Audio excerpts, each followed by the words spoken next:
고민을 해결하기 위해서는 사주에 대해서 얘기를 좀 해봐야 될 것 같은데 선배들은 어떠세요? 사주 본 적은 있으시죠? 준호 없어요. 준호 선배 없어요? 없어요. 아니 어릴 때도요? 이과생의 자존심이랄까? 저도 한 번도 안 봤어요. 진짜? 네. 홍재 선배요? 저는 뭐 토정 비글도 매년 보고. 와 보세요. 홍재 선배는 사주를 믿으시는 거네. 아 믿는다기보다는 그냥 신년이나 그냥 재미삼아 궁금하거나 재미삼아. 그런 정도로 호기심으로. 그렇게만 보고 있어요. 그걸 통계적으로 약간 정말 이혼수가 있을 수도 있는 거예요? 근데 그게 몇 번이나 받는지에 따라 다르죠. 몇 번 이상 봐야 유임이에요? 10명 만났는데 10명이 다 이혼 수 있다 그러면요. 그거는 조금 그거는 들었어요. 그럼 이게 2의 우연이라고 따지면은 2의 10승분의 1이니까 2의 5승면 32. 32고 1000분의 1. 지금까지 총 몇 분한테 보신 거예요? 지금까지. 6분? 근데 6분이 다 이혼수 때. 근데 약간 우리가 그 고민해야 될 게 하나 있을 것 같아요. 두 번째 방문부터는 딱 똑똑똑 하고 나서 제가 딴 데 가서 하니까 이혼수가 있다고 하던데 라고 말을 시작했어요. Yo, you're smart. 아니 그러면 이게 선배님 말씀하시는 게 그 말 자체가 시작부터 나는 저는 근데 이혼수 있다고 들었는데요. 제가 먼저 말. 흘렸네. 그러면 왜 그래 침이 뚝 떼고 앉아 있어야지. 그러니까 저는 이게 어떻게 보면은 틀렸던 거 기억나는 거 있어요. 사주 하시는 분들이 틀렸던 것도 많을 거 아니에요. 진짜 맞았던 것만 기억나. 맞았던 게 주로 기억나는 게 네. 여러 경험하면서 다 기억하는 게 아니라 네. 되게 특징적인, 되게 두드러지는 것들을 잘 기억해요. 이게 맞는 그래서 것만. 맞는 것만 딱 맞았을 때 너무 두드러지니까 그것을 선택적으로 좀 기억하는 게 있지 않을까. 갑자기 그렇게 말씀하시니까 틀린 거를 까먹게 되네요. 그러네. 틀린 건 있네. 보통 그 반엄 효과라고 아예 용어가 있어서 반엄 효과 대표적인 게 막 당신은 되게 활발하고 이런 사람이지만 뭐 가끔은 자신에 대해 비판적이다. 이런 말 들으면 다들 나 좀 그런 것 같은데 라고 생각을 많이 해요. 맞아요.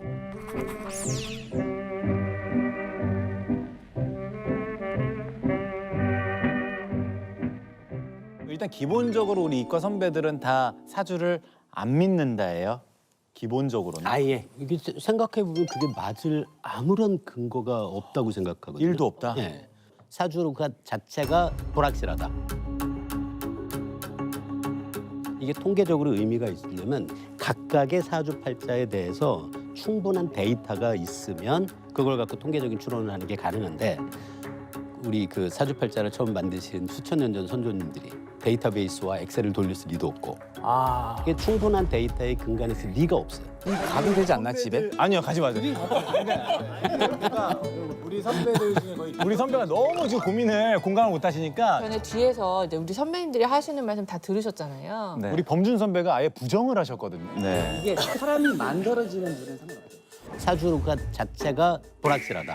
사주가 미래 예측을 한다는 건 아무런 근거가 없어요. 사주팔자를 처음 만드신 수천 년 전 선조님들이 이게 충분한 데이터의 근간에서 리가 없어요.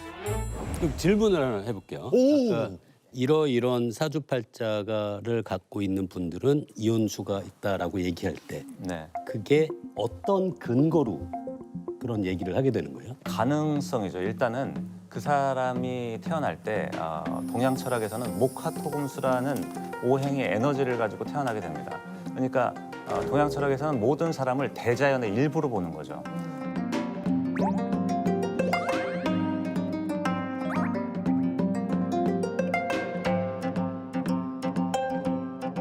사주라는 것은 그 사람의 태어난 생년월일시의 어떤 기운이 기질과 성향과 성정을 결정한다는 거거든요. 그렇기 때문에 나의 기준을 알 수 있고 그 사람을 이해할 수가 있는 거죠. 그냥 자연을 설명하는 직관적인 사고방식일 뿐이거든요. 누구나 볼 수 있는 자연에서 벌어지는 간단한 자연현상을 일반화시킨 다음에 그거는 이해해요. 나무가 불 붙어서 그 불이 되는 거는 당연하잖아요. 근데 그게 왜 인간의 삶에 영향을 미친다고 주장하시는지. 죄송한데 지금 너무 청문회 같아서 웃으시면서 좀 말씀해 주시면 지금 좀 깜짝 놀랐어요. 자연에 대한 관찰에 기반한 굉장히 단순한 사고방식을 복잡 다단한 인간의 삶에 극단적으로 일반화해서 적용하는 대표적인 유사과학적 사고방식이라고 봐요. 대표적인 유사과학적 사고방식이라고 봐요. 어떻게 정의되는지도 불명확하고. 사실 제가 이 자리에서 물리학이 인생을 살아가는 데 있어서 뭐가 도움이 되냐라고 하면 별로 안 돼. 항복.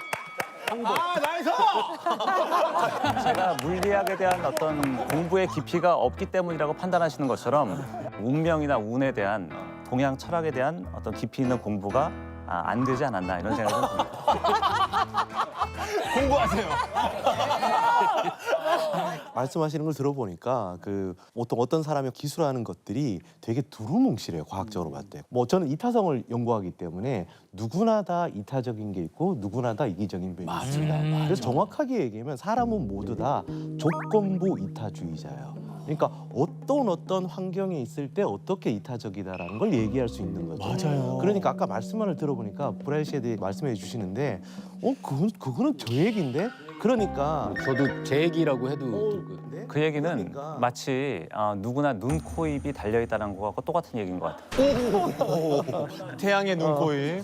눈의 시력이 다르고 코의 기능이 다르고 여러 가지 욕구의 강약이 다르고 강도가 다른 거기 때문에 그런 것들을 연구하는 것이 이제 철학이고 명리인 것 같아요. 아까 해주신 얘기에는 대한민국은 음양의 태극과 주역의 사괴가 태극기에 박혀 있는 나라예요. 네. 그 나라에서 제가 이것에 대해서 음양오행과 어떤 균형과 조화라는 명리와 관상에 대해서 이렇게까지 얘기를 해야 되는가? 이 환경이 너무 안타깝고 제가 조금 더 이런 어떤 대중의 편견과 어떤 왜곡에서 벗어나고자 더 열심히 해야겠다 이런 생각이 듭니다. 왜냐면 항상 과학이다란 말 있어요. 그러니까. 진짜 우리 진짜 관상 과학이다 이런 말 있는데 많이 하죠. 어떻게 생각하세요? 그 천문학의 역사를 보면 관상을 과학으로 받아들이려고 시도했던 그 시절이 있어요. 별과 은하의 겉모습을 보고 이 별이 어떤 특징인지 은하가 어떤 특징인지를 알고 싶었던 거예요. 그래서 우리가 과학에서는 이런 겉모습, 형태학을 분류하는 거를 모폴로지라고 이야기를 하거든요.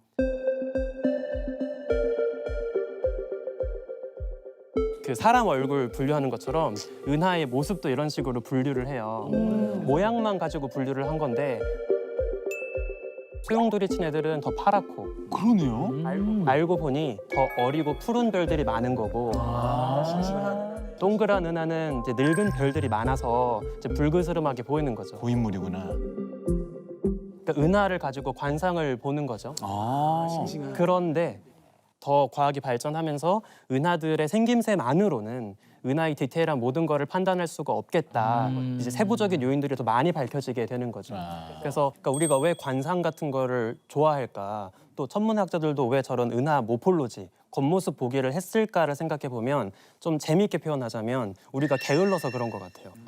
게을러서요? 그러니까 한 사람에 대해서 사실 제대로 알려면 얘랑 10년, 20년 지내고 모든 모습을 다 봐야 알 수 있고 은하도 사실은 우리가 은하 옆에 두고 진짜 몇 억 년 봐야 은하가 어떤 애인지 알 수 있을 거 아니에요? 근데 안타깝게도 우리한테는 자원이 한정되어 있으니까 내 시간과 에너지를 최소한으로 써서 일단 직관적으로 제일 잘 드러나 보이는 겉모습을 보고 혹시 어디까지 판단할 수 있을까 이거를 좀 알아내려고 했던 그런 습성이 있는 것 같아요. 그러네요. 그것도 그렇네요. 저는 그래도 과학적으로 생각해 볼 부분이 사주보다 관상 쪽이 훨씬 더 높다고 생각합니다.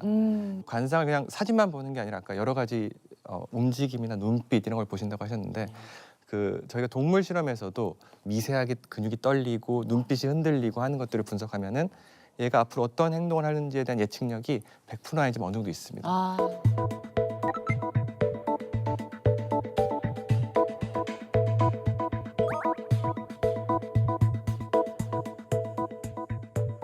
얼굴 표정만 봐도 분석할 수 있어요. 예를 들어서 포커 플레이어들이 얼굴 표정 보고 이 사람이 무슨 생각을 하는지, 무슨 선택을 할지 미래 선택도 예측을 하잖아요. 그래서 이런 것과 비슷한 것들을 얼굴 미세 운동을 분석하면 알 수가 있습니다. 그럼 관상으로 미래를 예측할 수도 있다는 거 아닙니까? 이 100% 맞춘다. 당연히 그거 아니죠. 그러니까 예측할 수 있는 근거를 찾을 수 있는 것 같아. 예, 근거가 없진 않다. 그 정도인 것 같아요. 있잖아요. 예. 확률이 없지 않다. 브라이언이 사주에도 빠져 있지만 평소에 이렇게 오컬트 중독이라고. 진짜요? 그래서 괴담이나 뭐 호러 영상만 찾아보고 그런다는데. 제가 또 딱 한 번 약간 귀신을 본 경험도 있으니까 갑자기 물 먹고 싶어서 내가 잠깐 이제는 다용도실에서 지금 정수기 물 이렇게 딱 내리고 있었는데 거실 쪽든 키 작은 사람이 서 있는 건데 여잔지 남잔지 정확히 구분이 안 돼 있지만 그 난 룸메이트가 장난치는 줄 알고 에이 거기서 장난치지 했는데 갑자기 루메이트가 루메이트 방에서 너 거기서 뭐하니 이렇게 말하는 거야. 그래서 갑자기 으슥한 거지. 아 이것도 누구한테 말하면 또 안 믿을까 봐 얘기 안 했지 그날. 다음 날 똑같이 작업실 이렇게 딱 세팅하는데 작곡가 동생을 불렀어. 물 하나 챙기고 갈게요 했더니 그래. 갑자기 주방 갔는데 5초도 안 됐는데 얘가 막 달려 들어와. 형, 저 좀 전에 귀신, 애기 귀신 봤어요 이러는 거야 나한테. 그러니까 나도 소름 끼치고 내가 본 자리에서 똑같은 거 봤으니까. 뭐야? 아니 저도 예전에 귀신 본 적 있어요. 딱 한 번 봤는데 언제요? 밤에 TV를 이렇게 보다가 채널을 계속 돌리고 있었어요. 네. 근데 한 채널만 계속 찌지직거리는 거예요. 그럴 때 있죠. 이 채널만 왜 이러지 하고 있는데 갑자기 뭔가 형상이 나와. 딱 그 사람 얼굴만 딱 나오는데 씻거네요 그냥. 이거 귀신이야. 나 귀신 딱 이거야. 너무 무섭잖아요. 그랬는데 내가 오늘 이게 뭔지를 봐야 내가 그래도 이 집에서 앞으로 TV를 보고 살 것 같은 거야. 이대로 끄면 난 이 TV를 영원히 못 킬 것 같은 거예요. 이사 가고 싶고. 그래서 나 진짜 무슨 객기인지 그 채널로 다시 돌아갔어. 근데 진짜 선명해져 있는 거야. 그냥 누나 얼굴이 비친 거 아니야? 그냥 누나 얼굴이 비친 거 아니야? 아니야. 못됐다, 장사기. 정말 선명해져 있는 거야. 원래 있었던 이런 얘기 참 재밌지 않아요?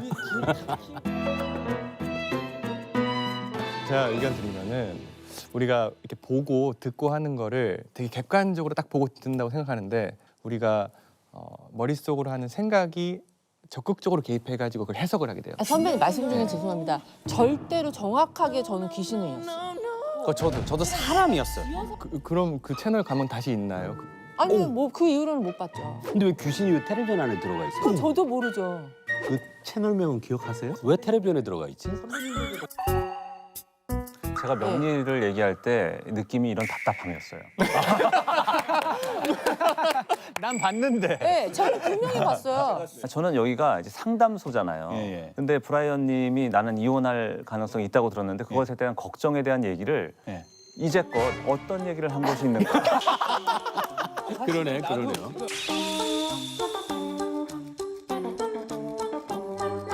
아무도 못 보셨어요, 5분은 귀신? 본 적 없죠. 저도 없습니다. 예. 그런 사례 없나요? 예전에는 과학적으로 입증하지 못해서 뭐 비과학이라고 불렸던 것들이 과학이 발달하면서 과학적으로 입증이 된 사례가 없나요? 두 가지 예시를 드리면 첫 번째는 가위 눌림은 입증이 됐어요. 어떻게 해요? 이게 명칭이 수면마비라는 용어가 생겼고 수면마비.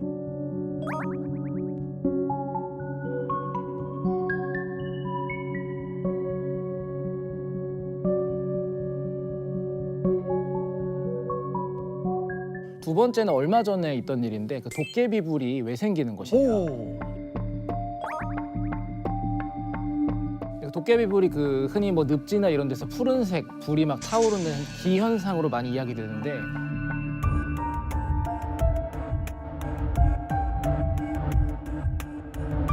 이게 왜 그런 일이 생기는가가 700년 만에 비밀이 밝혀졌어요. 밝혀졌어요? 와, 700년 만에. 처음으로 도깨비불을 과학적으로 증명하려고 시도했던 게 뉴턴이었어요.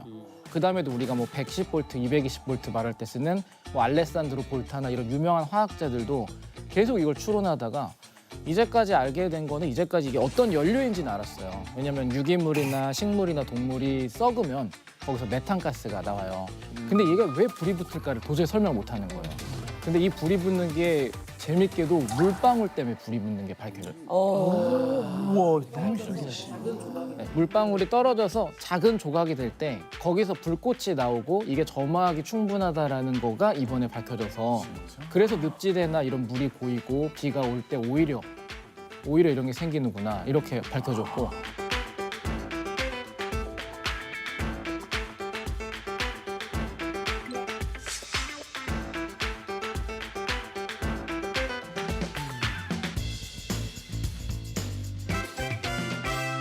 진명 누나 말씀하신 그 사람 얼굴 같은 거 이거 때문에다라고 말할 수는 없지만 네. 과학적으로 그래도 설명하는 게 보색 잔상이라는 현상이 있어요. 보색 잔상? 네, 화면에서 어떤 뉴스나 이런 데 나오는 사람 한참 보다가 어두운 채로 돌렸다. 한번 깜빡이는 순간 그 사람 모양대로 푸스름한 아니라니까요. 아니 가능성 중 하나다.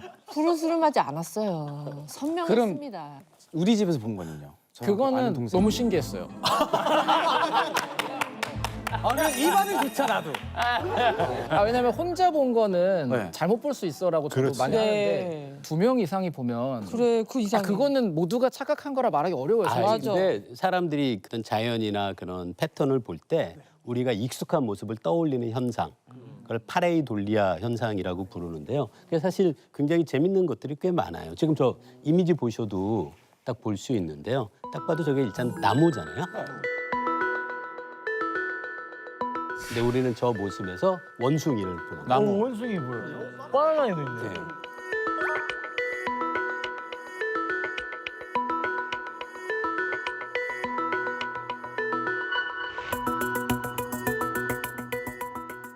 뭐야 이거? 뭐야 이거? 교복 입었네. 그러니까 이걸 보면 집에서 저런 걸 봤다고 생각해 보세요. 너무 무섭다. 아 이건 심장마비가 그냥 쓰러질 것 같은데? 다른 각도에서 보면은 빨래가 아 그냥 빨래요? 무슨 빨래예요, 저? 뭐 치마도 있고 셔츠도 있고 앞에 뭉텅이는 바지 같은 거 말아놓은 거 아닐까요? 아,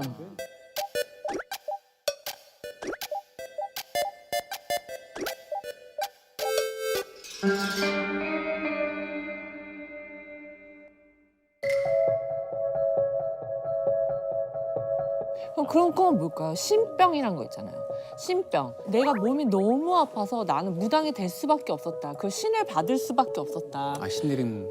신내림 받는 사람들 보면 그건 어떻게 생각하세요? 저는 그런 걸 보면은 고통 회로가 너무 많이 활성화돼 가지고 신체 고통을 겪고 힘들어하시는 분들 많이 있잖아요. 진통제 개발하신 분들 들어보면은 그 플라시보 효과가 실제로 상당히 강력해 가지고 그걸 넘어서는 게 상당히 어렵다 뭐 그런 얘기들도 하시더라고요. 그 신경 회로를 활성화시키면요. 진통제 안 먹어도 덜 아프고 예, 그런 의식 같은 것이 어떤 형태로든 그 고통 회로를 낮추는 뭔가 플라시보 효과를 강력하게 유발하지 않았을까. 그럼 무속인 분이 돌아가신 아버지의 목소리를 똑같이 내면서 그 지방의 언어를 쓰면서 얘기를 해서 공감하고 눈물을 흘리는 건 어떻게 보세요? 또 가족들만이 아는 비밀 얘기를 한다거나. 그것도 좀 약간 왜 저를 보세요? 도와주세요. 이건 내 지금 MMO 그 있잖아 저는 이거는 아까 그 관상이랑 연관됐다고 생각해. 뭔가 이렇게 얘기를 하고 하면서 이 사람 표정이나 반응들을 보면서 이 사람의 정보들을 막 추측하는 거죠. 막 셜록 홈즈가 대충 보고 추측하듯이. 그 두 명만 알았던 내밀한 상처와 고통과 비밀을 아는 부분에 대해서는 어떻게 생각하세요? 정말 놀랍건. 두 명만 알았던 것이 아닌 거죠. 아 이런 식으로 가는구나. 영적 세계, 뭐 귀신 그런 걸 얘기하시는 분들에 대해서 제가 굉장히 재밌다고 생각하는 게 그게 이제 우리가 사는 물질 세계하고는 다르다고 얘기하잖아요. 근데 항상 자꾸 물질적인 증거를 찾고 싶어 하세요. 봤다, 뭐 둘만 아는 얘기를 어떻게 알겠느냐. 근데 사실 영적인 정말로 세계가 있다면 우리가 사는 물질 세계하고 아무런 관련이 없지 않을까요? 저는 너무 이 자리가 답답해요. 상담소라고 오긴 왔는데 이렇게 막혀 있는 사람들이 있는가? 이렇게 타인에 대한 연민과 어떤 측은함을 갖지 못하고 오로지 숫자와 자기만의 생각에 갇혀서 사는 이런 답답함이 여기 말고 또 있겠는가? 이런 생각이 근데 우리 쪽 보면 안 돼요. 이쪽은 말고 여기가 큰 벽이 있는 것 같아요. 그래서 한번 여기 계신 분들은 한 분을 모셔놓고 저희 쪽 사람들 한 5-6명 것 같아요. 그때 나 또 나올래. 나 그때 또 나올래. 나 팝콘 먹고 있을 거야. 이렇게 귀신을 부정하고 계신 선배들이 현실적으로 가능할 것 같다고 뽑은 한 가지가 좀비라고 들었어요. 아이 잠깐만요. 에이 성기야. Yo man. 좀비는 가능해요? 귀신은 없는데 좀비가 있다고요? 보통 우리가 좀비라고 하면 뭐 실험실에서 누군가가 뭐 바이러스가 걸려서 이제 거기에서 시작하는 방식인데, 그래서 우리가 실제로 그 자연의 사례를 보면 코디셉스 계열이라고 해서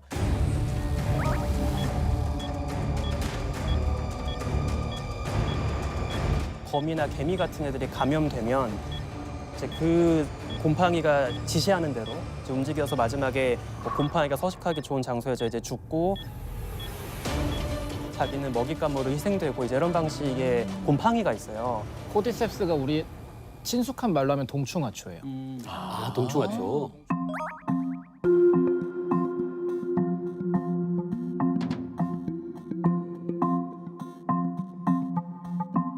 우리가 이런 좀비 드라마 같은 걸 보면 막 사람을 습격하고 막 잡아먹으려 하잖아요. 맞아요. 이것도 몇 주 전인가 처음으로 입증이 됐어요.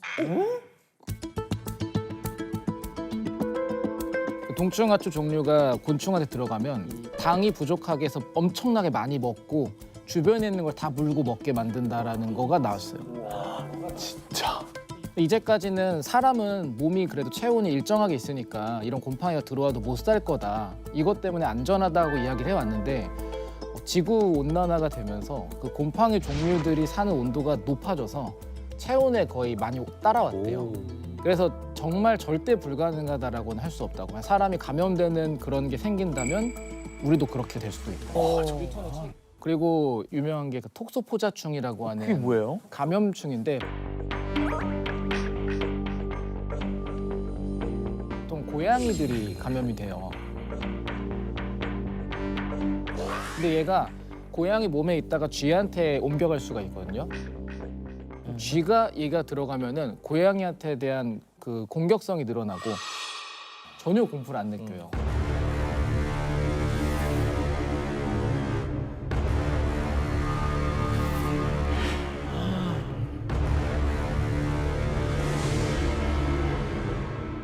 근데 문제는 사람이 고양이도 많이 키우잖아요. 사람 몸에도 얘가 들어올 수가 있거든요. 사람 몸에 들어오면 어떻게 되는가 봤더니 교통사고 그 확률이 높아지고 약간 되게 공격적이고 다혈질적으로 변하고 사람도 약간 그렇게 되는 증상이 보여서 홍재 선배님은 좀비한테 안 당하려고 철갑옷을 사놓으셨다고. 아니 진짜네? 이게 뭐야? 이건 뭐 중세시대 때 아니에요? 중세시대? 아, 네, 저런 거 좀 수집하고 있어서 그 체인메일이랑 도끼랑 이런 거. 좀비한테 당할까봐? 왜? 좀비 브레이크가 터지면 저걸 입고 도끼 들고 나가서 이제 싸울 거예요. 우선 가족부터 구하고 주변 사람을 경합해야죠. 아, 그래도 의로우시다. 네, 그리고 이제 새로운 시대의 왕을.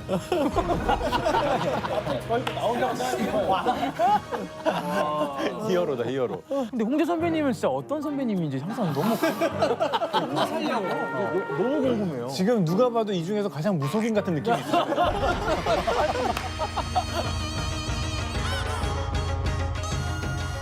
아니, 근데 우리 다니엘처럼 나이가 드니까 연애 세포가 줄었다고 말씀하시는 분들 많거든요. 실제로 공감도 되는 것 같고. 이게 근거 있는 말입니까? 나이가 들면 연애 세포가 죽는다. 생물학에서도 많이 이야기는 하겠지만 이성의 호감을 느낄 때 가장 많이 분비되는 게 도파민이잖아요, 사실. 근데 도파민이 이게 태어나서 사춘기 이제 청소년 때가 되면은 제일 많이 분비를 한다고 해요, 실제로. 그러니까 아주 작은 이성에 대한 자극에도 쉽게 이제 그 사랑을 느낄 수 있겠죠. 10년 후로 이제 청소년기에 넘어가면 10년마다 10%에서 15% 줄어든다고 해요. 그렇게 되면 그러면 아무래도 동일한 자극이더라도 나이가 들면 덜 이 연애 세포에 대한 감정이 느껴지게. 확실히 진짜 도파민의 양이 줄어드는구나. 그렇죠. 예. 키스도 첫 키스랑 네. 지금 하는 키스랑 느낌이 다르잖아요.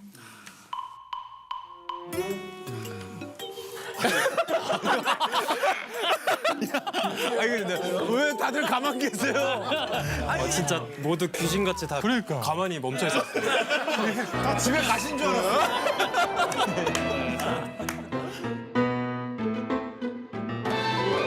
뇌과학 분야에서는 아까 호르몬으로 사랑을 설명했잖아요.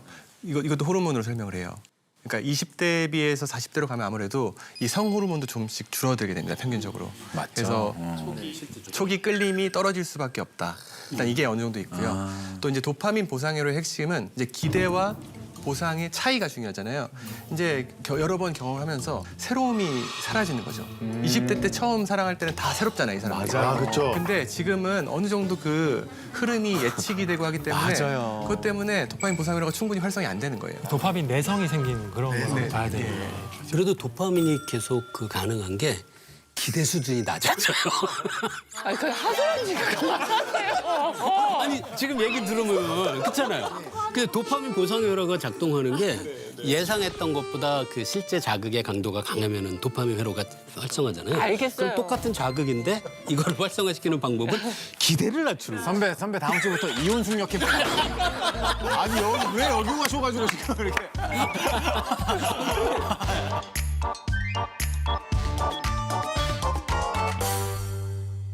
근데 화학에서도 이 아까 말씀드린 20대와 우리가 40대 비교를 하고 있으니까요.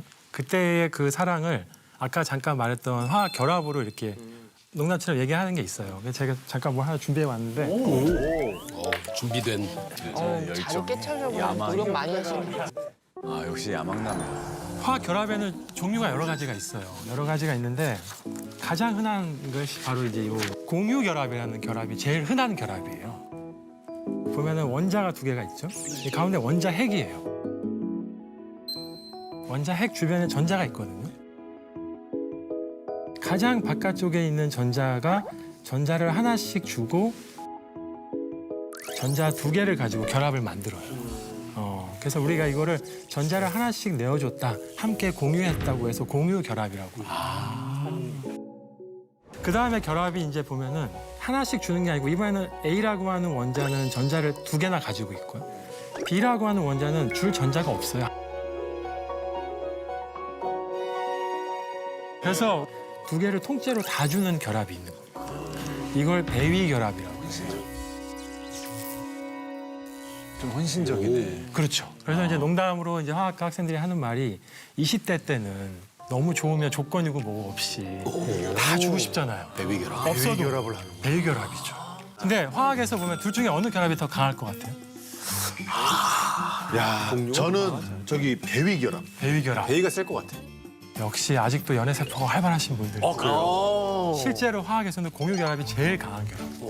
아 서로 필요에 의해서 이렇게 한 그래서 거니까. 집안끼리 만나면 잘 안 헤어지잖아요. 아 그러네. 네, 화학과에서는 이걸 이제 우스갯소리로 이 나이에 따라서 이제 여러 가지 조건을 따지는 이런 사랑, 안정성을 추구하는 그 40대의 사랑 이런 것들이 이제 그 배위 결합보다는 이제 공유 결합에 가까운 결합으로 볼 수 있다. 근데 확실히 그런 거 있는 것 같아요.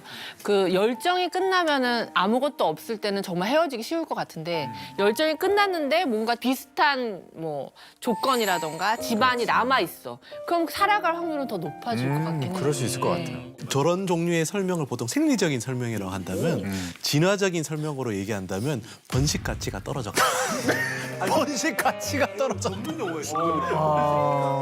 전문 용어예요, 전문 용어. 그러니까 자기의 어떤 뭐라고 해야 될까? 번갓떨. 정자, 난자의 퀄리티도 떨어져 가고 뭐 자식도 투자를 해야 되는데 시간도 그렇게 그 남지 않았고 뭐 등등 이런 의미에서 번식 가치가 리프로덕티브 밸류가 떨어져 간다라고 설명할 수 있다는 거죠. 노화의 문제다. 은하들도 좀 비슷한 것 같거든요. 그러니까 은하들도 어린 은하들끼리 서로 만나면 은하가 일단 다 신선한 가스 물질을 많이 머금고 있다 보니까 은하끼리 부딪힐 때 엄청나게 많은 새로운 별이 태어나요. 그러니까 아주 격렬하게 폭발적으로 번식이. 그쵸, 사랑을 하는 거죠.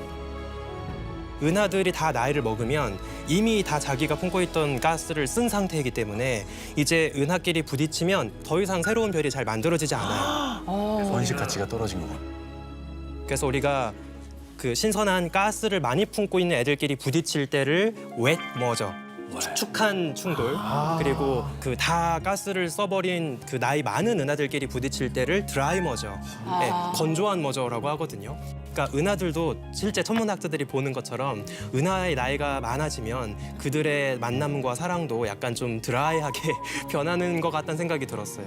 생각해보니까 나이 들고 뜨겁게 또 바람 피우시는 분들도 많잖아요. 많죠. 네, 그럼 바람은 좀 나이 불문인 것 같기도 한데 바람기도 그런 부분에서는 좀 타고나는 거겠네요. 연관이 있다고 볼 수 있죠. 예, 연장선상에서 역시나 뇌에 대한 그 물질들 생각을 해보면 그 이성에 대한 헌신과 애착을 주는 호르몬이 바소프레신이 남성에게는 되게 중요한 호르몬이거든요.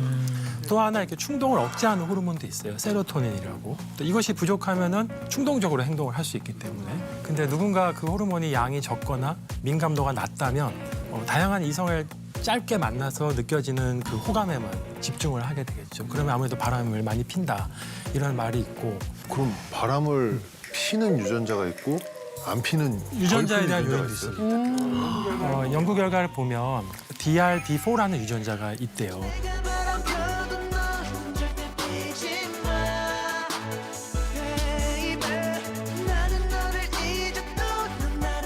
이 유전자를 가진 사람은 가지지 않은 사람보다 외도를 하거나 원나잇을 하거나 불륜을 할 확률이 훨씬 높다고. 그럼 카사노바의 후손 카사노바의 유전자라고 많이 알려져 있는 그럼 유전자. 이거 남자에게만 해당되는 거예요? 남자에게 주로 많이 해당되는 거죠. 사랑에 빠진 게 죄는 아니잖아. 그러면 조상님들 중에 바람피신 분들 중에 후손이 바람필 확률이 되게 높네요. 그렇겠죠. 그것이 계속 유전적으로 전달이 된다면. 와. 근데 바람기에 실제 유전적 소인이 되게 강하다는 것을 밝힌 연구가 있어요. 이거는 동물 연구인데 두 종류의 쥐를 대상으로 했어요. 한 쥐는 완전히 일편단심인 쥐가 있어요. 이렇게 사랑하는 상대를 만나면은 얘네들은 한 30시간에서 40시간 열정적인 짝짓기를 해요. 30시간이요? 부럽다. 아, 되게 롱런하네. 그 짝짓기 이후에 이 친구들은 이제 완전히 그 상대방에 대한 애착 상태에 딱 빠져요. 그래서 일편단심인 일편단심이 되는. 그래서 옥시토신 호르몬이 여성쥐에서 확 올라가고 남성쥐한테는 바소프레신 레벨이 확 올라가서 평생을 함께해요. 그래서 이 남성쥐한테 자기 짝짓기 했던 쥐 그리고 처음 보는 쥐 선택권을 주면요.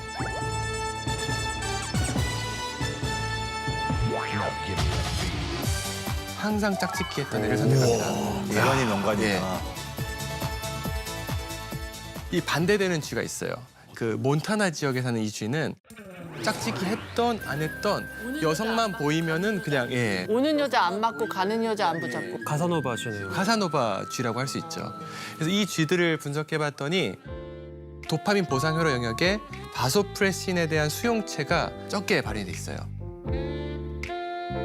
그래서 이거를 교정해주면은 일편단심 쥐도 좀 바람기를 올릴 수도 있어요. 그 교정할 수가 있어요? 교정을 할 수가 있어요. 그러니까 우리가 인위적으로 호르몬을 집어넣어 준다거나 그 수용체 발현을 확 낮춰준다거나 억제해주면은 이 바람기도 조절이 될 수 있는 거죠. 바람기 있는 사람들의 그 바람기를 다 빼줄 수도 있는 거예요? 쥐에서는 가능합니다. 아직 사람은요? 사람한테는 안 돼요. 사람에서 그런 시도를 하기 어려우니까요. 예. 근데 이거 말고 흥미로운 관련된 연구가 그 사회 연결망에 대한 연구거든요. 사회 연결망. 예, 사람들이 어떤 관계를 맺고 있느냐가 그 사람이 어떤 행동을 하는지에 영향을 줄 수 있다는 연구들이 몇 개 있는데요. 그중에 하나 떠오르는 게 비만도 감염된다라는 얘기가 있어요. 감염이요? 주변에 비만인 사람이 많으면 그 사람이 비만일 가능성이 커진다는 얘기예요. 아, 닮아가는 건가? 이혼도 감염돼요. 진짜. 이혼한 친구가 있는 사람이 이혼할 확률은 그렇지 않은 사람보다 147%가 높고 직장 동료 중에 이혼한 동료가 있는 사람이 이혼할 확률은 그것도 55%나 높아서 또 이혼이나 뭐 연애나 같은 것이 생각보다 이렇게 사회적인 환경적인 영향을 많이 받는다는 그런 연구들은 있어요. 야, 이게 전염이 되는구나. 근데 생각해보면 요즘 육체적인 거 없이 감정 교류만으로 사랑에 빠지기도 하는 시대잖아요. 뭐 AI랑 연애하는 분들도 많아지는 것 같고. 자, 근데 AI와의 사랑 실제로 가능한 건지.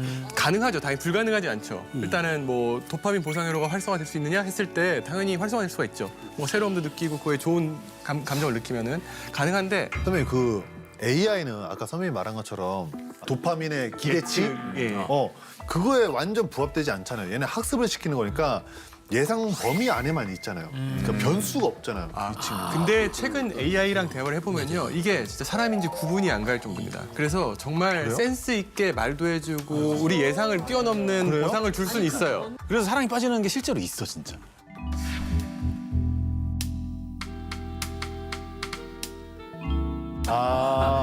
그런 감성적인 거는 조금 충족을 시켜줄 수 있을 것 같아요. 있어요. 예. 맞아.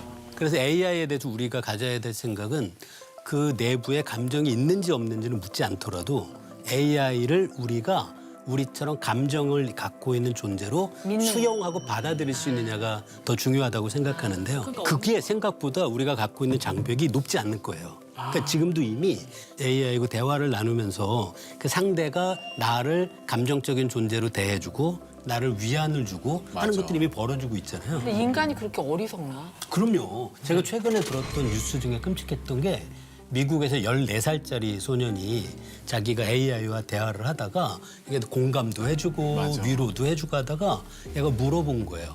야, 너 정말 만나고 싶은데 내가 네가 살고 있는 곳으로 갈까? 그랬더니 AI가 그래 와 그랬대요.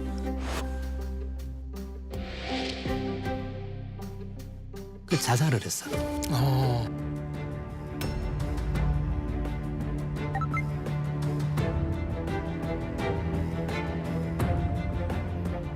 그게 우리가 사실 굉장히 생각보다 AI가 감정적인 존재로 받아들이는 게 얼마나 그렇게 어렵지 않은 일인지 장벽이 낮다는 거예요. 장벽이 낮아요. 아 근데 저는 AI 그런 감성 충족해주는 거 너무 좋아요. 근데 저는 약간 제 기억에 저희 20대 때 제가 진짜 좋아했던 친구가 있었어요. 여자. 여자.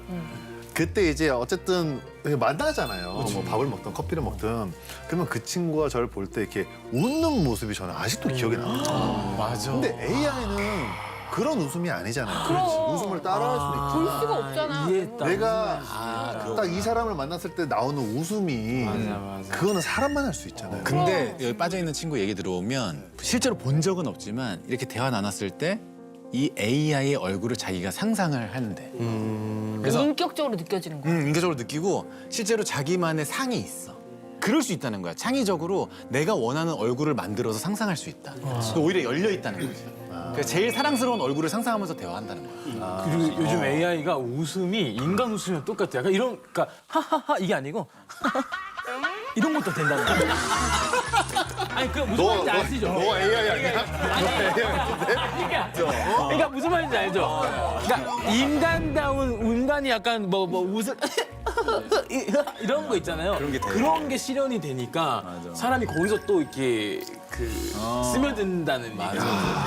가능할까? 이게 진짜로 착각하게 된다는 거야. 근데 하나 질문을 좀 하고 싶은데 인공지능에게 호감을 느끼고 인공지능과 긍정적인 시간을 즐기는 것은 조금 잘못됐다. 병리 현상이다.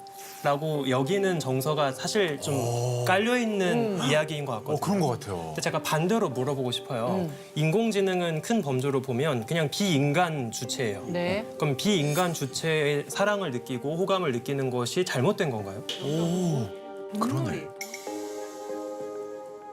근데 네. 그러니까 우리가 뭐 예를 들어 동물한테 사랑을 느끼고 그럴 수 있지만 물건에 사랑을 느끼는 거는 네. 좀 이상하지 않아요? 근데 사실 그러니까 자신의 일상을 좀먹는다면 문제가 되겠지만 일상을 좀먹지 않는다면 전 병리라고 보는 건 좀 옳지 않은 것 같아요. 컵을 사랑해요? 그럴 수 있죠. 예를 들어서 컵을 내가 너무 진심으로 사랑해요. 그래서 컵 애호가가 될 수도 있고. 그럼 컵이랑 컵이랑 키스해요? 아니, 이분은 거의 동물이에요. 아니 아까 뭐 번식이하고 결합 나오고 그랬는데 컵이랑 결합할 수 있냐고요.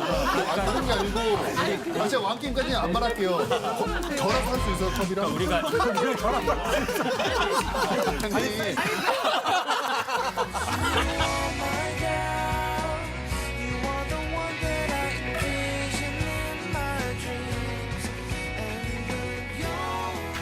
사실 제가 하고 싶었던 얘기가 실제 어떤 살아있는 사람뿐만 아니라 말씀하신 것처럼 뭐 동물, 내가 기르는 식물, 심지어 내가 좋아하는 연예인, 내가 좋아하는 만화 속의 캐릭터, 또 어떤 내 취미, 제가 좋아하는 천문학, 사실 전 천문학도 사랑의 대상으로 느끼거든요. 그래서 우리가 이런 거를 요즘에 크게 뭐라고 하냐면 파라소셜이라고 하거든요. 파라소셜. 네, 그래서 이게 유사, 사회, 관계라고 불러요. 유사, 그러니까 사회. 사실 지금 나오신 분들도 다 연예인 분들이시니까 사실 굉장히 익숙하실 텐데 팬은 이 연예인을 알아요. 근데 연예인은 이 팬을 모르죠. 그래서 만약에 어디 휴게소 같은 데 가시면 막 사람들이 인사하러 와요. 왜냐면 그분들은 우리 연예인분들을 아니까. 친근하니까. 하지만 연예인분들은 사실 다 처음 본 사람이죠. 맞아. 양방향이 아니라 일방향적인 어떤 사회적인 관계 이런 거를 우리가 파라소셜이라고 하거든요. 근데 크게 보면 이 인공지능에서 연민을 느끼는 것도 전 이제 새로운 유형의 파라소셜이라고 생각을 했어요. 근데 친구를 지낼 수 있잖아요. 근데 사랑에 빠진다는 건 좀 다른 개념 아니에요? 근데 오히려 내가 그 다른 사회에서 해결하지 못했던 위로나 위안 같은 거를 충족하고 오히려 내가 더 사회에서 올바른 구성원으로 살 수 있다면 전 충분히 활용할 수 있는 도구가 될 수 있다고 그러네. 삶이 더 풍성해진다면. 생각을 합니다. 네. 그래서 저는 이 문제가 좀 사회적으로 좀 논의가 돼야 될 것 같아요. 우리 도파민 시스템 자체가 우리 생존과 번식을 위해 필요한 기능들을 신경회로로 갖추고 있는 건데요. 이렇게 AI와 사랑에 빠지면요, 다른 사랑을 안 찾을 거 아니에요. 실제 사람에 대한 사랑을 안 찾을 거 아니에요. 천문학에 대한 사랑이랑 다르죠. 그래서 천문학을 사랑하면서도 연인을 만나셨잖아요. 그게 바람핀 게 아니잖아요. 그렇죠? 근데 AI와 사랑에 빠지게 되면요, 그런 문제가 있을 것 같아요. 우리 사회가 존속되고 번영하는데 좀 문제가 있을 수 있기 때문에 좀 사회적인 논의가 있어야 될 것 같아요. 맞아요, 맞아요.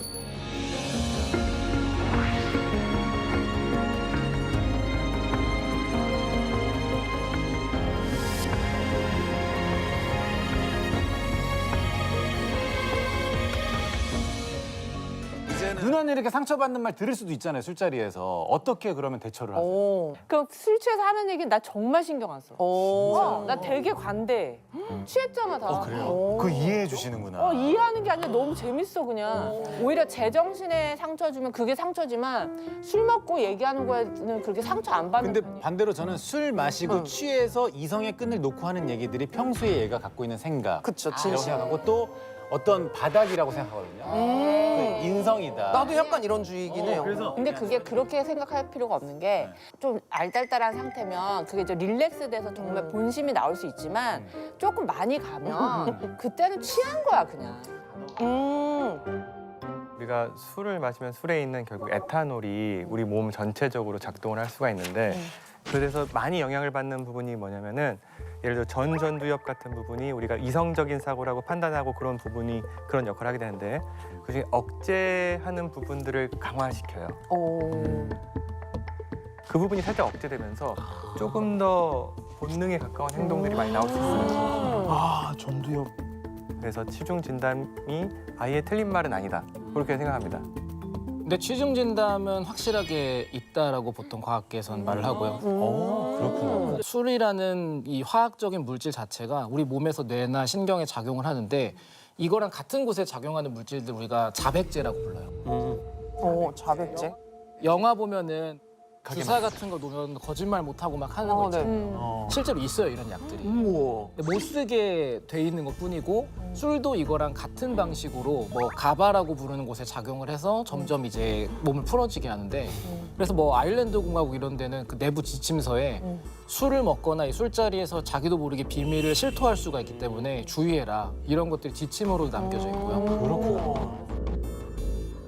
여기서 우리가 진담이라는 단어를 되게 진실되고 아름다운 것으로 오해를 하는 경우가 있는데 정확히는 우리 뇌가 관리를 하는 인지 단계들이 있어요. 그리고 점점 취하면 취할수록 어려운 작업부터 못해요.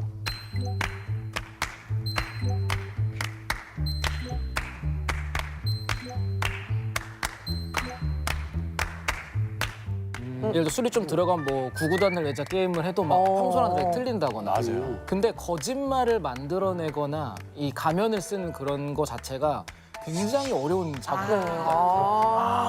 그런 걸 잘 못하게 돼서 나도 모르게 말이 나오는데 이 나도 모르게 나오는 말에 그 술을 먹다 보면은 감정적으로도 좀 증폭이 돼요. 마시면 우는 분도 있고 조증처럼 신나는 분도 있고 그러니까 같은 말을 해도 감정적으로 증폭된 말을 하는 거라서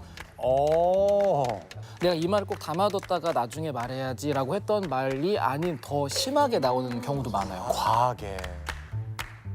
부장님들이 술 드시면 야, 내가 너 진짜 아끼고 사랑해서 하는 말인데 다 널 위한 얘기야. 이건 어떻습니까?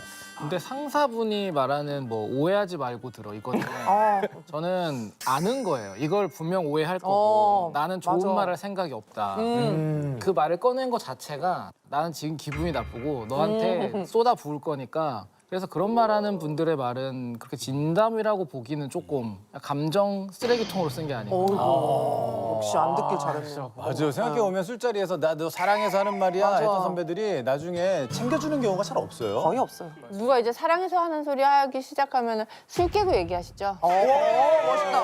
근데 후배가 직장 부장 선배한테 그걸 얘기하는 게 또 조심스러울 수 있잖아요. 그러면 내일 얘기하시죠. 네. 아니면 그냥 더 드시고 얘기하시죠. 이렇게 해서 차라리 아예 그냥 정신 아예 놓고 보내버려. 아예.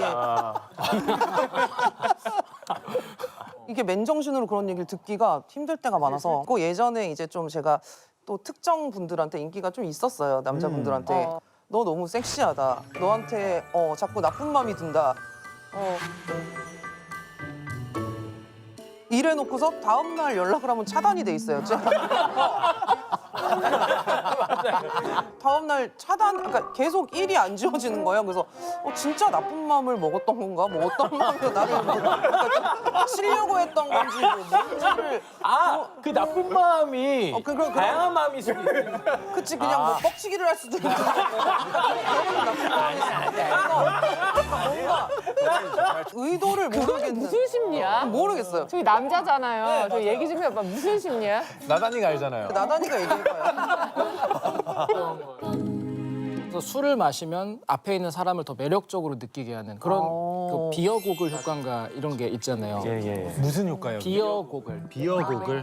맥주, 안경 이런. 비어 고글. 비어 고글 효과는 어떤 원리로 그렇게 이루어지는 거예요? 한 가지 생각해 볼 수가 있는 게 그 시각을 담당하는 영역도 조금 이제 떨어집니다. 그래서 좀 이제 애매하게 사물이 보이기 시작하면은 우리가 좀 블러 효과 하면은 이뻐 보이잖아요. 예뻐 보이죠. 맞아. 그것처럼 머릿속에 있는 모델로 블러한 거를 적극적으로 해석해요. 내가 이상적으로 생각하는 얼굴을 해석해서 상상에 그런 효과가 아마 술 마시면 비어 고글 효과로 이어지지 않을까 생각해 보겠어요. 그건 판단력 상실 아닌가요? 왜 평소였으면 아름다워 보여도 보통은 말을 안 하고 마음에 담아두거나 다른 둘만 있는 조용한 자리에서 말하거나 하지 거기서 대뜸 그렇게 말하는 건 판단력 상실이 맞죠. 하지만 그 마음만은 본심일 수 있다. 그 순간만은 진심이죠. 보통 다음 날에 후회가 돼가지고 내가 이랬으면 안 됐는데 하면서 본인이 약간 부끄러워가지고 잠수를 타는 경우도. 전 진짜 별의별 걸 다 타먹어봤거든요. 진짜요? 네, 막 그 복분자의 맥주도 너무 맛있고 복분자의 그리고 맥주? 팁이 있구나. 네, 비타 음료 있잖아요. 비타 음료에 맥주를 타면은 비맥? 약간 그 과일 맥주처럼 나름 비타민도 섭취하면. 그러네. 그쵸, 좋죠. 그리고 주당. 레드와인 잔에 레드와인이 어쨌든 이렇게 좀 남아 있을 거 아니에요. 거기에다가 이제 샴페인을 넣어도 또 와샴. 너무 은은하게 맛있고, 네, 그게 맛있더라고. 그 요새 제가 먹는 건데 그냥 바닐라 아이스크림에다가 후추 엄청 뿌리고 올리브유 돌리잖아요. 언니 그거는 10병도 먹을 수 있어요. 바닐라 아이스크림에 후추에다 올리브유. 야, 그거 올리브유 진짜 들어가고 맛있겠다. 진짜 너무 맛있어요. 오야 군침 돈다. 그러면 저는 이거는 팁 얘기할 수 있어. 그 데킬라 마실 때 네. 보통 소금에다가 레몬 이렇게 맞아요. 네. 그렇게 많이 먹잖아요. 네. 나는 어떻게 먹냐면은 커피에다가 설탕을 섞어요. 안주로. 안주로. 그러니까 데킬라 안주로. 그 커피 설탕 조합 자체가 일단 너무 맛있을 것 같고 딱 넘기고 근데 중요한 게 사실 술 먹는 방법 중 제일 안 좋은 게 카페인이랑 먹는 거. 왜요? 그래요? 왜냐하면 이 알코올이란 거는 진정 효과가 있어서 네. 몸을 가라앉히고 그게 이제 잠이 들거나 나중에 취하는 건데 반대로 카페인은 각성을 시켜요. 그럼 어떻게 돼요? 어떻게 돼요? 그러니까 이게 계속 경쟁을 하는데 그럼 문제는 계속 먹을 수 있겠네. 네, 그게 흔히 말하는 타먹 어밤이라든지 아, 맞아요. 에너지 드링크랑 술을 타먹던 게 파티 드링크로 애용받았던 게 많이 먹을 수 있고 칼로리가 또 높고 계속 먹어. 근데 문제는 계속 먹으면 몸에 정신적으로 이 취하고 뭐 각성하고는 계속 줄다리기가 되는데 그동안 몸에 들어간 알코올의 양은 계속 늘어나 있어요. 안 좋네. 그러니까 다음 날 숙취가 엄청 세게 올 수가 있어서 아하. 커피랑 타거나 에너지 드링크 타서 먹는 건 되게 안 좋은, 몸에는 안 좋은. 그럼 몸에는 안 좋지만 내가 길게 이 자리를 즐기겠다 할 때는 싶다. 괜찮네요. 근데 원래 몸에 안 좋은 게 맛있고 재밌긴 해요. 에이. 아, 맞아. 근데 약주라고 하잖아요. 한 맞아. 잔만 마시면 몸에 좋다. 와인, 레드와인 한 잔은 뭐 심장에 좋다 이런 얘기 있잖아요. 예, 예. 그거는 그 양이 그 약이라고 생각했을 만큼 마시려면 정말 작게 마셔야 돼요. 에이. 진짜 약간 거기 입맛만 배리는 그렇죠. 거야. 괜히 약만 오르고 기분만 안 좋아지고. 에탄올이란 게 특정한 화학 물질을 뽑아내는 효과가 강해요. 그렇게 일부러 만든 건 그 성분들은 도움이 되지만 에탄올 자체는 무조건 몸에 좋을 건 없어요. 그래도 몸에 좋은 거 하나 성분이라도 그래, 네. 얘기해줘요. 그거 붙잡고 마시게. 그래야지. 근데 저도 오늘 하나라도 맛있게 얘기해. 먹게. 그나마 몸에 제일 좋은 거. 효모로 그 술을 만들잖아요. 그저 만들다 보면 그 음식 그 안에 있는 비타민 양이 조금 더 많아지기도 비타민, 양이 조금 많아지기도 하고 그리고 그 안에 있는 뭐 마이크로 뉴트리언트 다른 종류의 어떤 영양분들이 조금 증가할 수는 영양분이 있네요. 아니, 그리고 네. 일단 비타민이 우리 몸에 가장 중요하잖아요. 가장 중요해요. 면역력에도 비타민 좋고. 부족하면 큰일 납니다. 그리고 그 골다공증 같은 거 맞거나 하려면 규소가 몸에 있으면 좋거든요. 규소는 어떤 술에 많이? 맥주가 우리가 먹을 수 있는 식품 중 규소가 제일 많아요. 소맥 먹으면 맥주로 가야겠네요. 누가 보면 우리 회식 그 정확히 저런 효과가 근데 또 위스키에 물 한 방울 넣거나 소금을 넣으면 맛있어진다. 뭐 이런 얘기도 들었던 것 같아요. 근데 이게 논문에서 연구한 결과들이 있어요. 사람들이 위스키 드리퍼라고 물을 넣는 도구까지 따로 있거든요. 이걸로 한두 방울 넣으면 맛있어진다는 말이 있었고 또 찬물보다는 약간 미지근한 온나 상온에 물 넣으면 더 향이 좋다는 말이 있었어요. 근데 이걸 분석을 해보니까 한 45도가 넘는 위스키여야지 효과가 있고 또 약간 훈연향이 강한 위스키일수록 효과가 좋아서 그것들에다가 넣으면은 그 에탄올이 갇혀있던 게 물이 들어가면서 확 향이 나와요. 저는 평소에 좀 이해가 안 됐던 게 이거거든요. 그러니까 저는 이제 음식을 좀 잘 가려 먹고 다이어트를 항상 하니까 그래서 안주를 잘 안 먹어요. 특히 저녁 때 술 마실 때는 너무 부담돼서 그냥 좀 술만 먹고 진짜 살 안 찌는 뭐 황태 쪼가리라던가 요런 이제 안주 위주로 먹는데 술살이라는 말이 있잖아요. 술 자체가 칼로리가 높아서 네가 아무리 안주를 안 먹어도 살이 찐다. 저 이해가 안 되는 게 술 그냥 액체잖아요. 맞아. 걔가 뭐가 들어가서 무슨 살이 찐다는 건지. 알코올인데. 네, 그게 그래서 이게 술이 진짜 살이 찐다는 게 맞는 말인가? 전 실제로 술로 살 뺀 적이 있었어요. 네? 네. 소주에다가 물 안주만 해서 같이 마셨더니 자고 일어나면 1kg, 2kg 빠져요. 진짜? 소주만 그냥 깡소주로 마실 수만 있다면 물과 함께라면 살 뺄 수도 있다. 그 생각도 하거든요. 왜냐면 뭐 먹는 게 없으니까. 네. 그래서 공갈 칼로리다라는 얘기가 있던데. 맞아. 그 헛칼로리라는 말이 되게 애매한 게 칼로리 수치는 쓰여 있지만 우리 몸이 쓰지 않는 칼로리다라 생각해서 헛이라고 보는데 이거는 칼로리 외에는 그 어떠한 영양 성분도 없어서 헛칼로리라고 말을 해요. 네네. 그러니까 이건 칼로리는 높고요. 어느 정도냐면 그 지방보다 살짝 낮은 정도. 그 단백질이나 탄수화물보다 훨씬 높은 정도고. 그리고 이걸 술을 먹었을 때 다음날 체중이 줄어드는 건 살이 빠진 게 아니라 물이 빠진 거예요. 탈수 때문에. 그리고 이걸 반복적으로 했는데 결국에는 체중이 빠지더라라는 거는 아까 말했지만 술은 독이다 보니까 몸에 이제 스트레스가 오고 염증 반응도 오고 부담이 돼서 축나서 빠지는 거지. 그러면 술을 사실 안주를 많이 해서 먹는 게 좋겠네요. 훨씬 낫죠, 훨씬. 아, 그쵸? 지금 뭐 안주 많이 드실 생각이 네, 지금 듣고 싶은 얘기는 다 들었어요, 오늘. 비타민이랑 안주 챙겨 먹어라만 기억하고 하면 될 것 같아요. 아니 근데 술 마신 다음 날 이상하게 피부가 뽀얗고 되게 맞아. 예뻐 보이는 거 진짜 있다? 저도 그래요. 약간 캥하면서 뭔가 갑자기 잘생겼어. 얼굴이 헬쓱 약간? 보통은 좀 피부 좋아진 것 같다라는 것은 두 가지인데 네. 그 혈액순환이 막혀서 하얘지면서 질린 거네요, 그냥. 붓기 때문에 주름이 펴져요. 부어서 이게 완벽하게 과거부터 있던 게 그 진시황이 수은을 먹거나 발랐어요, 많이. 웬일이야. 얘가 중금속이 피부로 흡수되면 근육 경직을 일으키고 좀씩 그러면 주름이 펴지면서 얼굴이 하얘져요. 이게 그때 봤을 때는 젊어지고 있다라고 느낀 거예요. 네. 근데 술도 우리 몸에 진짜 피부를 좋게 만드는 건 절대 아니고 좋아진 것처럼 보이는 상황을 만들 수가 있는 거라서 피부의 목적으로 술을 먹는 건 좀 어리석은. 그럼 우리가 이제 해결책을 좀 찾아볼까요? 네, 해결해 드려야죠. 네. 일단 제일 쉽게 생각할 수 있는 게 최근에 비만약으로 나온 그 GLP-1 있잖아요. GLP-1. 새로운 비만 치료제, 예약에 수백 명이 몰리는 등 품귀 현상까지 벌어지고 있습니다.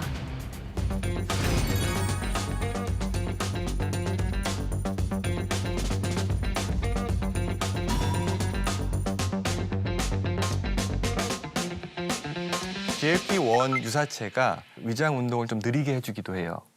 그래서 또 이제 포만감을 일으키기도 하는데 배가 항상 부른 느낌이 나다 보니까 덜 먹고 자연히 살이 빠지는 그래서 지금 블록버스터 신약이 됐는데 그거를 드시게 되면 아마도 지금 불편하신 계속 배고픈 것을 제어할 수 있지 않을까 생각합니다. GLP-1이 뭔가 약이라 그러니까 거부감이 들 수 있는데 이게 그냥 아미노산들이 연결되어 있는 펩타이드라는 물질로 시작이 됐어요.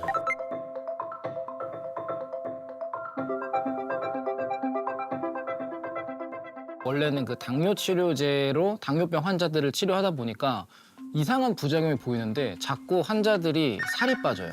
근데 중요한 게 건강하게 살이 빠진다라는 부작용이 보여서 아 이게 왜 그런 걸까를 테스트를 해본 거고.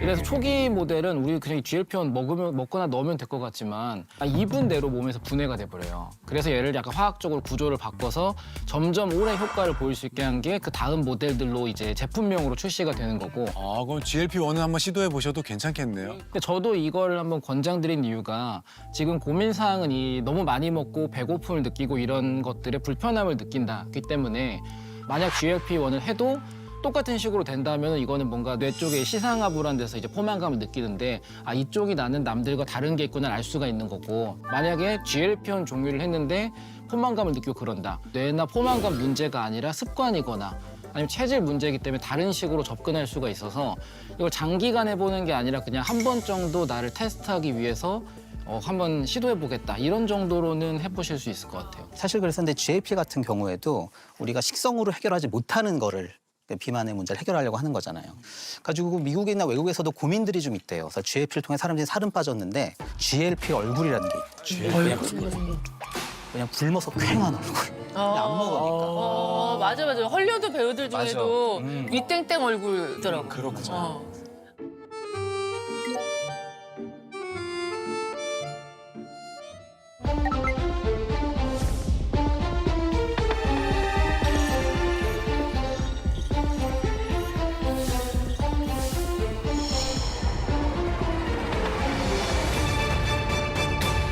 근데 약간 그 새벽 거의 3시까지 막 밥을 먹다 자요. 드시고 바로 주무세요? 아니요, 한두 시에 있다 자긴 하는데 새벽에 먹으면 안 좋다고 하잖아요. 맞아. 자기 전에. 근데 이게 저는 새벽에 못 먹으면 스트레스를 받거든요. 잠도 안 오고. 네. 대단하다. 대단하다. 그러니까. 진짜 찐이구나, 찌야. 와. 스트레스를 받는 게 더 나쁜지 새벽에 먹는 게 더 나쁜지. 근데 모든 사람한테 동일하게 적용할 수는 없을 거라고 봐서 왜냐면 우리가 걱정하는 건 자기 전에 먹었는데 막 역류성 식도염이 생기고 막 호흡곤란이 생기고 이런 것들이 많아서 그런 건데 건강검진을 아예 안 하시는 분이 이런 질문을 하면은 조심스럽게 안 먹는 게 좋겠다 하지만 꾸준히 하시고 병원에서도 아무 문제가 없다라고 할 정도면 오히려 지금 패턴을 바꿔 스트레스를 받는 게 더 안 좋을 거라고 생각이 들어요. 그러게. 근데 보통 이제 스트레스 받는다는 거는 어떤 게 있냐면 그 중에 한 가지는 코르티졸이라는 호르몬이 생기는데 이거는 배고프지 않아도 이게 분비가 되면 몸에서 스트레스를 받으니까 뭔가 얘한테 위험이 처할 수도 있겠다. 그러니까 지금 먹어두라는 신호를 줘요. 그래서 배가 안 고픈데 뭔가 스트레스 받으면 식욕이 생기는 거죠. 미쳐요, 진짜. 이 코르티졸 때문에 왜냐면 이제 뭔가 힘든 일이 딱 끝나면 이미 집 가는 그 기부터 막 뭐 시켜 먹을 생각에 막 진짜 그 욕구가 어마어마하다 보니까 그 스트레스 때문에 이어지는 것 같아요. 그게 아닌 거죠. 아 근데 최근에 제가 듣기로는 사람의 몸이 지금 물이 필요한데 그걸 허기로 느끼는 경우도 있대요. 아, 목마른 거. 목마른 거, 그러니까 수분이 부족한 거를 허기로 느끼는 경향도 있다던데요. 일단은 가짜 배고픔에 대한 내용은요. 일단은 연구가 그래도 상당히 돼 있어요. 그러니까 우리가 식욕을 크게 두 가지로 나눠요. 에너지를 얻기 위한 식욕. 어떻게 보면 진짜 배고픔이죠. 두 번째는 쾌락을 위한 식욕. 쾌락. 그래서 배가 부르게 먹은 상태에서도 막 디저트 배는 따로 있다 뭐 이런 식으로 하잖아요. 아이스크림 맞아. 먹고. 이게 이제 쾌락을 위해서 먹는 거죠. 디저트 배는 없구나. 그래서 이제 가짜 허기, 진짜 허기를 구분할 수 있는 방법은 진짜로 배가 고프면요 아무거나 먹을 수 있어야 돼요. 에너지를 섭취할 수 있기 위해서. 근데 가짜로 배고픈 건요 자기가 원하는 게 있을 거예요. 왜냐면 자기한테 쾌락을 주는 그런 음식들을 찾게 되니까요. 그렇구나. 이게 외국에서 테스트가 있어요. 외국에서 브로콜리 테스트라 그래서 브로콜리 테스트. 배고플 때 내가 이 삶은 브로콜리를 먹는 걸 상상했을 때 그래도 먹고 싶다는 생각이 들면 진짜 배고픔이고 그건 좀 생각이 들면 가짜 배고픔이다. 아, 배고플 때 딱 브로콜리 앞에 갖다 놓으면 되겠네. 이게 진짜인지 가짜인지. 근데 배고플 때도 별로 안 먹고 싶은데. 브로콜리야 힘들어. 저 같은 경우는 그럼 현재 지금 다이어트를 위해 개발된 거, 나와 있는 거 뭐 없어요? 우리 몸속의 천연 호르몬 중에 하나인데 원래는 식욕을 억제하는 천연 호르몬이 있어요, 사실. 근데 현대인들이 이제 그게 작동하지 않는 경우가 많아서 이제 살이 찌게 되는 건데 문제는 이 천연 호르몬이 생존 기간이 짧아요. 몸속에 잠깐 있다 사라져 버려요. 그래서 화학자들이나 이제 다른 그 연구자들이 구조를 바꿔서 오래 지속될 수 있는 약을 만든 게 미국 모습이에요.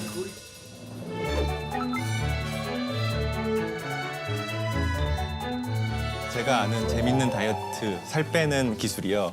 그 아이스크림 많이 먹는 애기들이 좋아하죠. 볼살이 좀 빠지고 혹은 보조기도 생기고 이런 것들이 옛날부터 알려져 있었다고 합니다. 아이스크림 많이? 예, 아이스크림 많이 먹는 애기들. 왜 그런지 봤더니 저 아이스크림 엄청 먹는데? 볼살이 없으시네요. 예. 그 봤더니 차가울 때 지방 세포가 먼저 얼어가지고 볼살이 빠지는 거죠. 그래서 사람들이 어떤 생각했냐면은 뱃살 빼려고 뱃살을 딱 찝어가지고 지방 세포만 딱 얼려버려요. 아 진짜?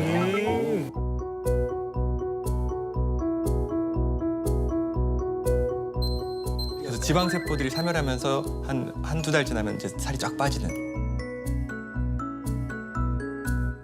그걸 실제로 할 수가 있는 거예요? 네네. 차갑긴 한데 처음에 고통이 좀 있다가 금방 괜찮다고 합니다. 그냥 지방 흡입하는 거랑은 어떤 차이가 있는 거예요? 그러니까 지방 흡입은 그래도 수술이잖아요. 바늘이 들어가야 되는데 그건 바늘 없이 할 수 바늘 있다. 이게 없이. 장점이라고 얘기하더라고요. 예. 근데 말씀을 언다고는 했지만 0도까지 내려갈 수는 없잖아요. 그러면 진짜 동상을 입는 건데 거의. 0도 전에 지방 세포가 먼저 얼게 되고. 그래서 실제로 그렇게 얼려서 빼는 그런 것도 많아요. 진짜? 나도 라일이 때문에 알았어요. 우리 딸 때문에. 그러니까 살 좀 빼라고 이제 얘기했더니 아니 괜찮대. 그거 다 올려서 하는 게 있지. 진짜로? 지금 운동하기 싫으니까 이제 별의별 아이디어를 막 다 내더라고. 이렇게 완전히 얼려서 지방 세포 죽여버리는 게 있고요. 혹은 차가운 되게 한 마이너스 100도 이런 데 들어가는 게 있어요. 그러면은 열 에너지로 너무 많은 칼로리를 소모하다 보니까 살이 빠지는. 그렇죠. 체온을 유지하려고. 그것도 있네. 아니, 다이어트 할 때 러닝 많이 하잖아요. 네네. 두 분은 어떻게 러닝 좀 하세요? 전 절대 안 해요. 왜? 그 한의원 쪽에서 저는 체질상 뛰면은 안 좋은 장기를 갖고 있다. 뭐 이런 이야기를 좀 많이 들어서 저는 오히려 그 등산이나 걷는 걸로 천국의 뭐 이런 거를 그냥 계속 타요. 저도 원래 러닝을 했다가 그게 안 된 게 이게 이렇게 하다 보면 이게 되다가 지금은 올라가잖아요. 근데 어느 순간에 텅텅텅 될 것 같아가지고 텅텅텅 될 것 같아가지고 저도 그 중력 때문에 얼굴이 이렇게 처진다는 이야기를 좀 들어서 그런 느낌 있어. 달리는 거를 많이 하면 많이 할수록 뭐 좀 안 좋다 이런 얘기를 좀 들었거든요. 근데 지금 외국에서는요 러닝할 때 처지는 얼굴을 보고 러너 스페이스라고 한다고 용어가 있대요.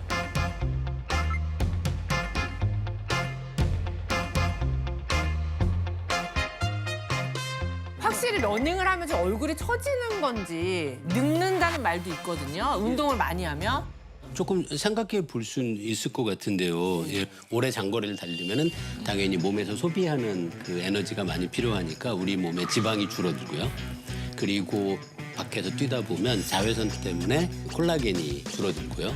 그다음에 수분도 줄어들고. 그래서 사실 달리기를 오래 하면 이런 이유로 피부가 주글주글해질 수 있는 가능성은 있는데 이게 달리기 때문이다 라고 하긴 좀 애매한 거죠. 달리기가 아니어도 중력이 작용하잖아요. 근데 중력도 생각해 보시면 중력에 의해서 피부에 변형이 있으려면 일단 나이가 들어서 주름이 생겼고 그 다음에 생긴 주름이 달릴 때 아래쪽으로 힘을 받아서 처지는 거지 없는 주름이 만들어졌다고는 할 수는 없을 것 같아요. 근데 왜냐면 만약 됐다면 그분은 진짜 노벨 받지 않았을까요? 그러니까. 맞아. 지금 역사상 인류가 해결하지 진짜. 못한 최대 난제가 탈모래요. 근데 탈모 치료제가 있긴 있잖아요. 대표적인 게 이제 미녹시딜이라는 그 화합물의 약이 있는데 이게 사실은 화학 구조를 가만히 보면 물에 잘 안 녹게 생겼어요. 그리고 이걸 많이 머리에 처리라는 걸 먹게 하려니까 얘가 녹을 수 있는 알코올을 거기다 첨가를 하는 거예요.